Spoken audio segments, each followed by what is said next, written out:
You've said this to me before. This is your third motion to revoke your probation.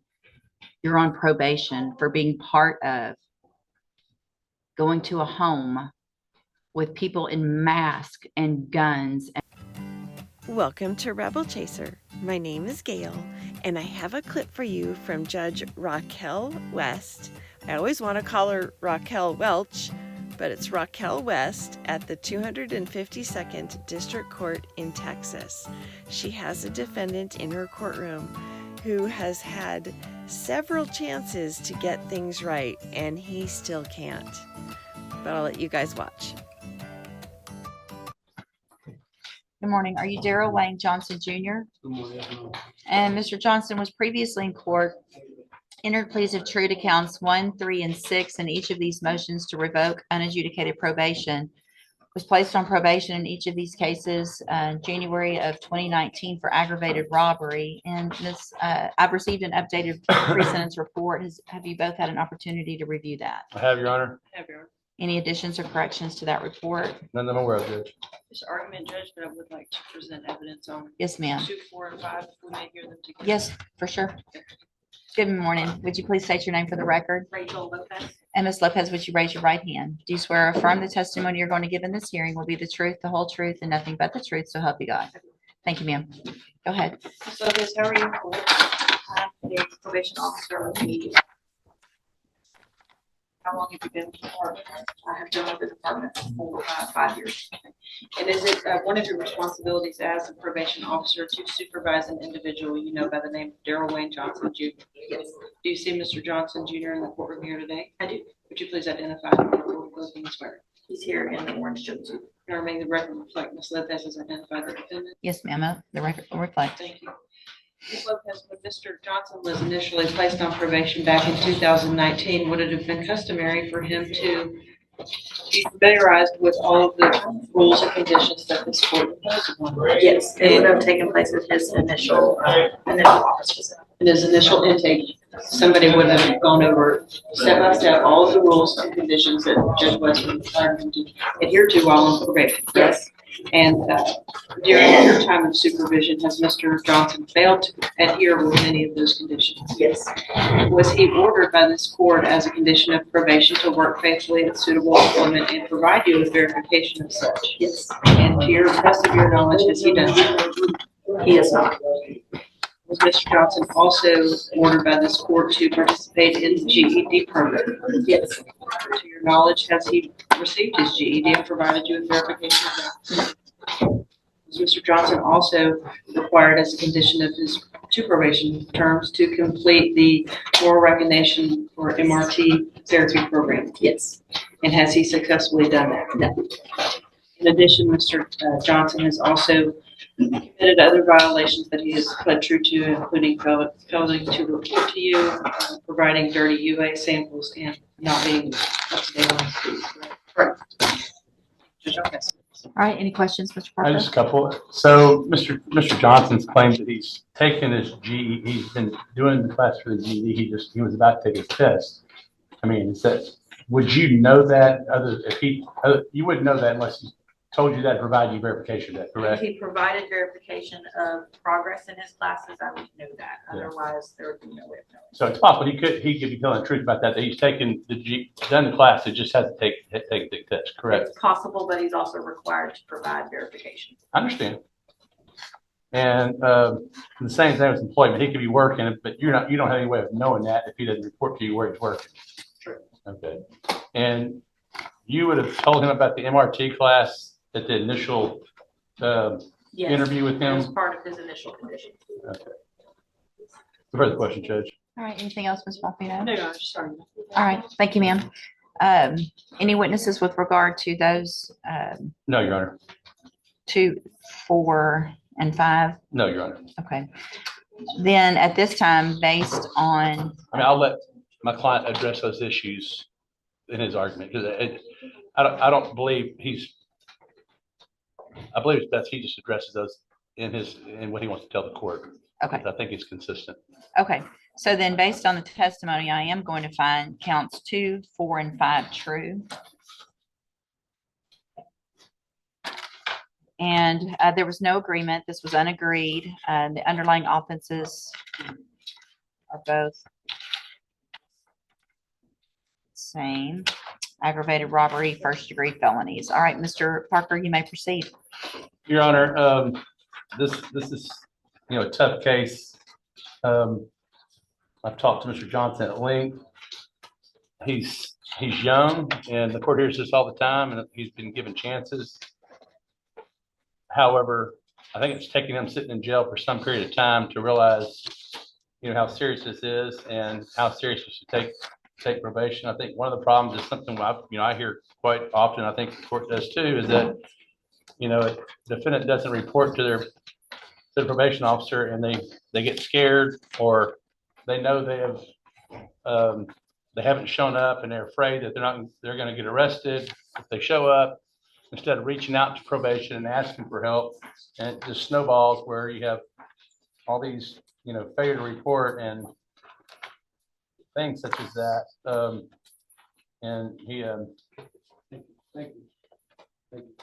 and it becomes a problem. He doesn't have any he hasn't committed any serious crimes while he's been on probation that I'm aware of. He's continued to smoke marijuana, and I think there's other ways to address that than sending to prison. He wants to address the court about these other things, and I'll let him address those, and more particular in regard to those things, and the response that I think he acknowledges that he doesn't provide verification, but he was working, and he had been participating in GED. He just didn't provide verification. He was about to take the test, and he claims he did not know about the MRT. But he'd like to address the court about several things, Judge. Pull your mask down. I want to first just say I take full accountability for my actions that I did when I was on probation, and I know that even though that I couldn't pay fees, I didn't have the money. I'm not worried about the fees. Okay, but at the time, Your Honor, I wasn't taking my meds. I'm an MH from spinal tap. I take meds for major depression and bipolar disorder. So at the time, I was really just going through it with my mental health, and I was trying to really just find myself, but I couldn't find myself at the time. So I was afraid, thinking I was going to go to jail, get time, be sent to prison for the rest of my life. So I was afraid. Yes, ma'am, I did run. And at the time, I'm a single parent. I don't got help with my daughter. She's 6 years old. I don't have nobody. At the same time, I just try to keep myself grounded. And I don't want to just feel like that I'm just trying to manipulate the system, because I'm not at all. I'm not. But so I've heard, so here's the thing. It's unfortunate when I start remembering the exact same things that you're saying, right? You've said this to me before. This is your third motion to revoke your probation. You're on probation for being part of going to a home with people in masks and guns and robbing people, and you got probation in the first place. Then I gave you a second chance. Then I gave you a third chance. And you want me to give you a fourth chance? You've had all the opportunities through probation to better yourself, to take advantage of programs. I sent you to ISF, cognitive and substance abuse, to get help so that you would quit smoking marijuana and start doing the right things, because you stood there and said, I'm a single parent and I've got these issues and I'm trying to do these things. You can't keep saying the same thing. At some point, you just have to stop and do what you're supposed to do. Yes, ma'am. And you haven't. So, Ms. Malfino. Judge, you actually just took the argument right out of Sorry. my mouth. I was going to say the exact same thing. I remember this young I do man from too. 2019. His co-defendant got 25 years that day, and that's probably what he should have gotten. But we gave him that chance. We gave him another chance. We gave him another chance. Then he ran for a year, and here he is again. I recommend no less than 25, Judge. He knew exactly what was on the line. Of course, I would also defer to anything Ms. Lopez has to add. Do you have anything to add, Ms. Lopez? Excuse me, Miss comment one more. I understand that everything right now sounds bad, but I have a lot of potential, Your Honor, and I've been. You do have a lot of, you did have a lot of potential, and you might still have a lot of potential. But you have had more opportunities than just about anyone that comes into this court, which to me, what that does, unfortunately, when I keep giving you chances and it probably wasn't agreed to, it's just like you're thumbing your nose at me, right?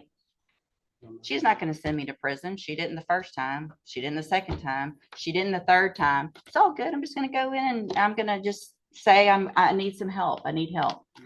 And cause number, I mean, really, I went back and looked at the underlying facts of this case, and it's truly amazing. And I don't know what I was thinking this entire time, to be honest. I want to give people chances, and I do that.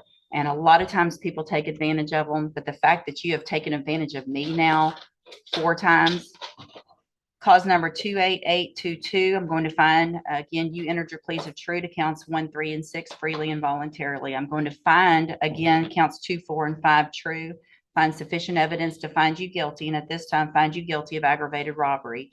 I'm going to sentence you to a term of 25 years in the institutional division of the Texas Department of Corrections. You do receive credit on that sentence for any time that you've been in custody, but the law gives you the right to receive. I am making an affirmative finding of a deadly weapon. In cause number 28824, I'm also going to find again that you pled true to counts 1, 3, and 6. Find counts 2, 4, and 5 true. Find sufficient evidence to find you guilty, and at this time find you guilty of aggravated robbery. Sentence you to a term of 25 years in the institutional division of the Texas Department of Corrections. You do receive credit on that sentence for any time that you've been in custody that the law gives you the right to receive. I'm also making an affirmative finding in that case of a deadly weapon. These cases will run concurrently, which means together at the same time. I'm going to hand you the trial court certification, and you'll need to sign it with your lawyer. It says that this was an agreement, and so you do have some rights to appeal. And once you sign that, I'll give you a copy of it. And then I'm also going to hand you, go ahead, y'all do that first.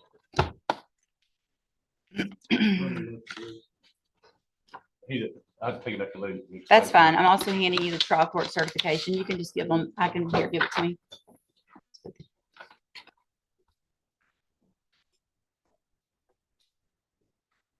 Mr. Parker, if you'll sign off on that, and then I'll get you the copy. It's probably not going to help at this point. I understand. Don't make it worse. Be careful. I'm not gonna make it worse. I'm not gonna act out. I'm not gonna lash out like some people would. I'm gonna keep my composure. But at the end of the day, I know that I'm a child of God. And I know at the end of the day that God got the final say of anything that goes on in this courtroom. He does. So I'm gonna keep praying and keep my faith. I'm not gonna let this break me. I'm not gonna let the tap it out or nothing. I don't want this to break you. I want you to keep your faith. I want you to go to prison. I want you to actually learn like you haven't learned before and come out a better person. That's what I want you to do. I'm also handing you a written admonishment regarding your ineligibility to possess a firearm or ammunition. Because of the judgments entered against you, you're ineligible under Texas law to possess a firearm or ammunition. Possession of a firearm or ammunition could lead to charges against you. Firearm is a legal term, and you should read the written admonishment I provide you to see what devices qualify as a firearm. If you have questions about the laws that make you ineligible to possess a firearm or ammunition, or about how long that lasts, you can talk to your attorney. Good luck to you, sir. You can go back with the bailiff. Yeah, thank you, sir. All right.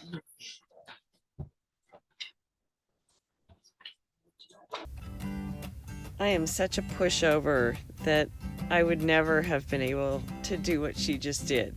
So I'm glad she's a judge and I am not. That's why she's a judge and I was an engineer. My job was easier.